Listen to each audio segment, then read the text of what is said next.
ta tabbata sabon gwamnan jihar Kano wato Abba Kabir Yusuf tare da tsohon gwamnan jihar Kano Dr. Abdullahi Umar Ganduje za su yi bankwana da jihar Kano kenan ba don suna so ba, sakamakon irin rikicin da yake faruwa a tsakaninsu.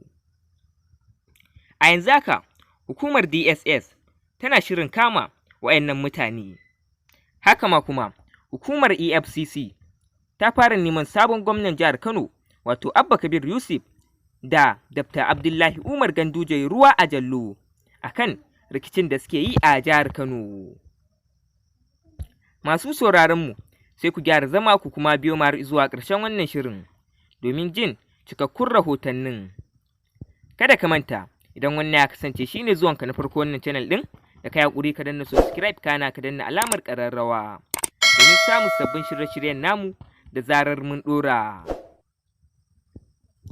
Sabon gwamna a jihar Kano wato Abba gida-gida an samu rahoto kan cewa ya koma Kaduna gidan kakarsu domin ya ƙarasa rayuwar shi a can. Sai dai kuma hukumar EFCC haɗe da ta DSS sun ce ko barin ƙasar Najeriya ya yi sai sun bi shi sun kamo shi domin kuwa su yi sulhu a tsakanin shi. A gefe kuma Ganduje shi ma dai ya bar jihar Kano inda ya koma can asalinsa wato Kundai Lagos. A yanzu haka kowa dai ya kama gaban shi. Ganduje da Abba Kabir Yusuf, hukumar EFCC ta fara neman su ruwa a jallo, inda ta baza yaranta zuwa waɗannan jiha-jiha.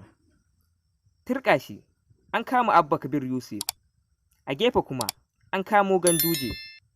A yanzu hukumar DSS tare da ta EFCC ta fara sulhunta su, inda aka samu rahoto kan cewa har sun yi hannu sun gaisa. A yanzu rikicin Abba Kabir Yusuf da Ganduje ya ƙare a jihar Kano. Masu sauraronmu, kaɗan daga cikin rahotannin namu na yau kenan. Duka-duka a nan ne muka kawo ƙarshen wannan shirin.